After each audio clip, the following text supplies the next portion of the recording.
Chega junto que eu vou lançar a braba. Proposta na mesa. Flamengo se reúne com o empresário Juliano Bertolucci para a contratação do meia Andrés Pereira, do Fulham, da Inglaterra. Oficial. Balanço contábil aponta aumento da dívida rubro-negra em 279 milhões. FIFA pode promover play-off para indicar adversário do Mengão no Super Mundial de Clubes. E diretoria anuncia a venda de ingressos para a partida fora de casa contra o Vitória pelo Brasileirão. Te prepara, hein? A partir de agora, ó.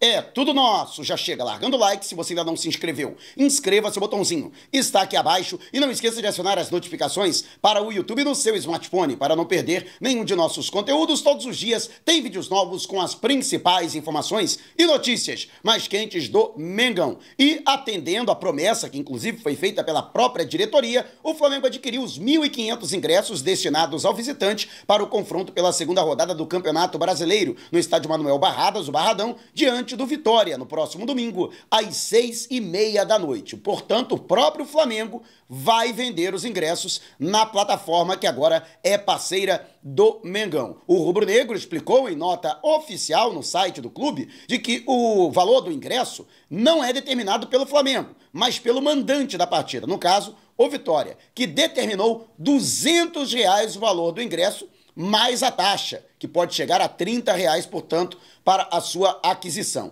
E mais, a meia entrada, prevista em lei, só ficará, portanto, à disposição de quem comprar o ingresso em Salvador, portanto, vamos dizer, nos postos físicos, ou para a torcida do Vitória, né?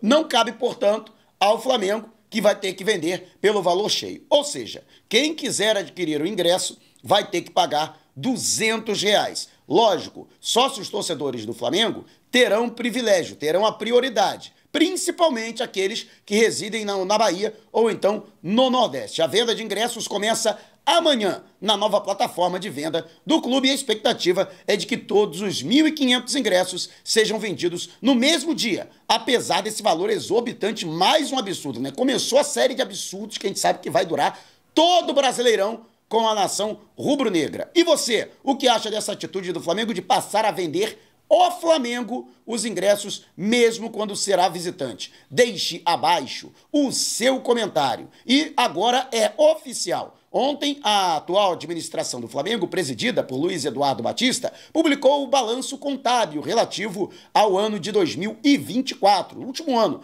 da gestão anterior de Rodolfo Landim, relatando um aumento do endividamento do clube de 48 milhões para 327 milhões, ou seja, um acréscimo de 279 milhões, que vai na contramão daquilo que vinha sendo apresentado nos últimos anos, excetuando-se apenas o ano de 2020, em que o Flamengo teve um aumento de 100 milhões na sua dívida, né? O Flamengo vinha de 2021 até 2023, reduzindo drasticamente a sua dívida. Chegou a dever apenas 48 milhões de reais, o que para o Flamengo é troco de pão. No entanto, o estudo que aponta os gastos de mais de 415 milhões na negociação envolvendo a contratação de atletas no ano passado e a compra do terreno do gasômetro para a construção do estádio próprio do Flamengo, orçada em 146 milhões, como um dos principais vilões para o aumento do endividamento. O próprio BAP chegou a explicar durante o MengoCast, na entrevista concedida ao nosso querido amigo João Guilherme, de que o Flamengo digamos que não cumpriu uma lógica que vinha sendo cumprida nos 5 outros anos da gestão do Landim, que era de, antes de comprar um atleta, o Flamengo vender um jogador, né? Fazer uma grande venda para, com essa receita, utilizar parte da receita para a contratação de jogadores e a qualificação do elenco. A verdade é que o Flamengo não conseguiu fazer uma venda alta no ano passado. Até chegou a negociar alguns jogadores, mas nenhuma venda substancial que justificasse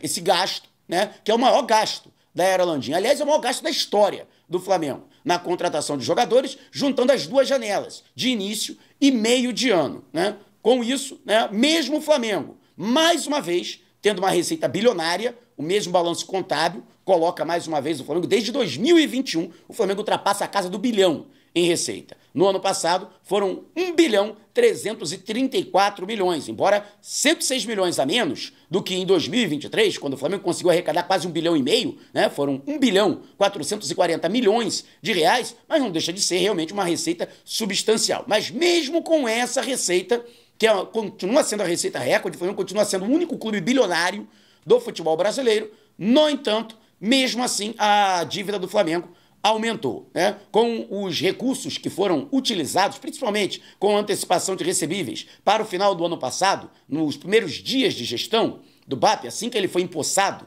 presidente do Flamengo, já na reta final, na segunda quinzena de dezembro, o Flamengo conseguiu virar o ano com uma receita em caixa, né, com dinheiro em caixa da ordem de 70 milhões de reais, o que é suficiente para manter aí o custo operacional do clube, que segundo o próprio BAP é de 3 milhões de reais por dia no futebol, né? Mas ficou aí a crítica à gestão anterior. E o próprio BAP, deixou muito bem claro que este ano o Flamengo vai precisar negociar atletas, inclusive já negociou, né? Alguns, abriu mão de jogadores cujo contrato não foi renovado na virada do ano, teve jogadores já negociados e vai ter aí uma venda substancial, que é a do Alcaraz, para o Everton da Inglaterra. E, por outro lado, o Flamengo também terá receitas extraordinárias, como, por exemplo, os 15 milhões já garantidos de dólares da FIFA para a disputa da primeira fase da Copa do Mundo de Clubes. Aliás, sobre isso tem novidade, né? Daqui a pouco eu vou trazer, por isso que é importante você acompanhar o vídeo até o final sem pular uma etapa sequer. Mas e você? O que acha? Você fica preocupado com esse aumento do endividamento do Flamengo? Deixe abaixo o seu comentário. E você pode dar muito bem nessa Libertadores da América, hein? Tá começando a Libertadores. E na Segurobet você tem super odds com os principais confrontos. Quer conferir? Utilize o QR Code que está aqui no canto, você que está na sua Smart TV, ou você que está no celular, ou no computador, vá ao comentário fixado e clique no link para fazer o seu registro, efetuar o seu depósito e jogar. Agora, jogue com responsabilidade, hein? E só para maiores de 18 anos. Mas não perca essa oportunidade e dá aquela moral para a Segurobet, que é patrocinadora oficial do canal. E você, que está na bronca com esse boné verde, então, já solicitei o boné preto, mas, para isso, a gente tem que atingir a meta de 1.000 registros. Ainda está faltando uma galera. Então, eu preciso que você se registre na Segurobet e você vai gostar. Porque tem super odds, cashback, bônus, brindes e vários outros prêmios. Então,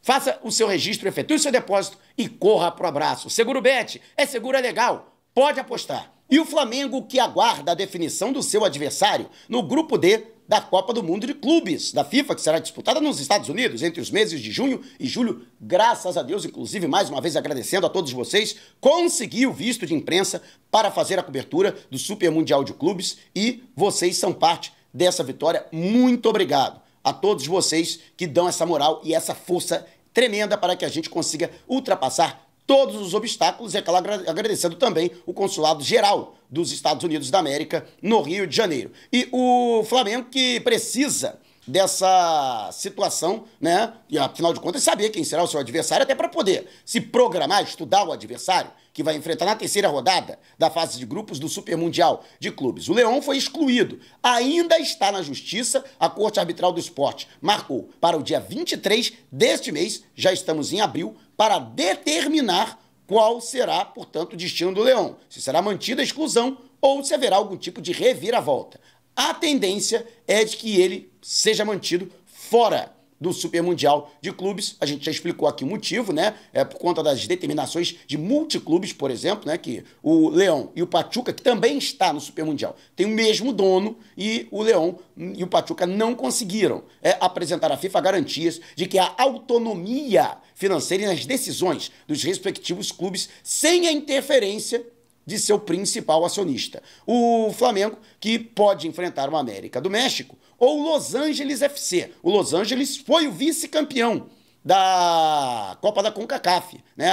A Conca Champions, né? E perdeu para o próprio Leão. E por isso faria um playoff, um jogo único com o América do México, que é o clube melhor ranqueado da CONCACAF, que é a dona da vaga, né? Que acabou sendo perdida pelo Lyon, né? E desse confronto sairia, portanto, o adversário do Flamengo. A informação foi trazida em primeira mão pela ESPN e chegou a ser confirmada pela própria FIFA. Só que o América do México emitiu uma nota dizendo que não foi comunicado, não recebeu nenhum comunicado da FIFA, que vai realizar algum playoff com o Los Angeles FC. Lógico que tem a questão também política, né? Os clubes, né? O outro clube também, o Tigres do México, né? Costuma também ficar na defensiva, até para não entrar numa rota de colisão com o próprio León ou com o Pachuca, né? Que tem o mesmo dono, né? E estão nessa disputa legal. Então, existe todo um cuidado dos clubes mexicanos, né? De não gerar qualquer tipo de milindre ou denotar que há uma disputa interna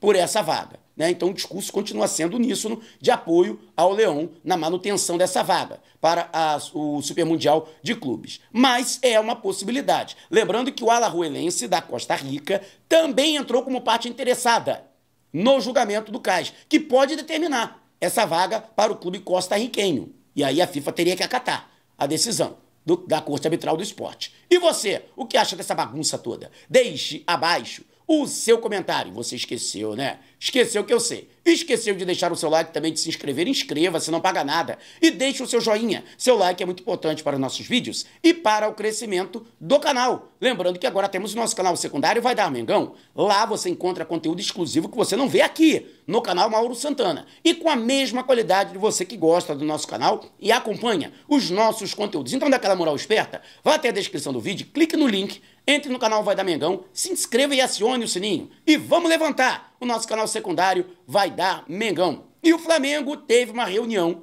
que pode determinar a contratação de Andrés Pereira. Esta reunião que aconteceu com o empresário italiano Giuliano Bertolucci, que entra dirigente, sai dirigente, continua tendo um trânsito muito bom, uma relação muito boa com o Flamengo, né? Tem vários jogadores, não só no Flamengo, mas na seleção brasileira também, sempre tem jogadores convocados. E a intenção é a contratação do Andrés Pereira. Nessa reunião, ficou encaminhado quanto o Flamengo pretende pagar pelo jogador. Período de contrato, bonificações por metas alcançadas e se aquilo está dentro do que o Andrés Pereira gostaria de receber. Vale destacar que o jogador de 29 anos quer retornar ao futebol brasileiro e dá prioridade ao Flamengo. O atleta chegou a ser procurado pelo Palmeiras no início do ano, mas não houve acordo e o Neymar recentemente convidou o Andrés para jogar com ele no Santos, né? Sabendo que Andrés é torcedor do Santos quando criança, embora hoje ele tenha uma identificação maior com o Flamengo e por isso,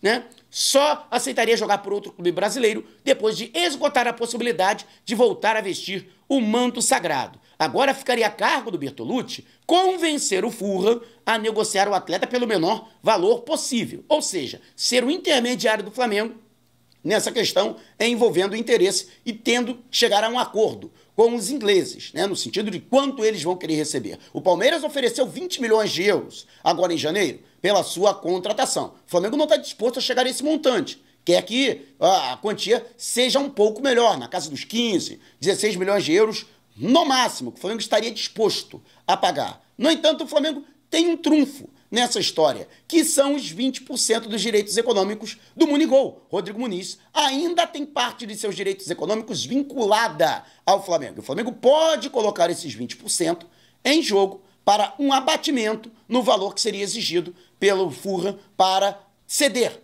em definitivo, o Andrés Pereira, que seria a contratação para o Flamengo, principalmente para disputar a posição com a Arrascaeta e servir de opção, caso o uruguaio não tenha condições, como é o caso agora. Ele está entregue ao departamento médico e não vai enfrentar o Deportivo Táchira na próxima quinta-feira, na estreia rubro-negra, na Copa Libertadores de 2025. Mas há um otimismo muito grande depois dessa reunião de que o Flamengo consiga a contratação de Andrés Pereira. Há outras opções no mercado, já trouxe inclusive alguns nomes. No entanto, o Flamengo prioriza a contratação de Andrés, que já conhece o Flamengo, já tem essa identificação com o rubro-negro e é visto como um jogador que hoje está atuando acima da média no futebol europeu. E você, concorda com o Flamengo? Deixe abaixo o seu comentário. Você abriria a mão do percentual do Rodrigo Muniz para trazer de volta o Andrés Pereira? Quero saber a sua opinião. Se você quiser saber mais sobre o canal ou propor parcerias, mande usar para o número que está aqui na descrição do vídeo. Não cessem antes de deixar o seu like. Gostou do vídeo? Então compartilhe com a galera, mas não vá embora.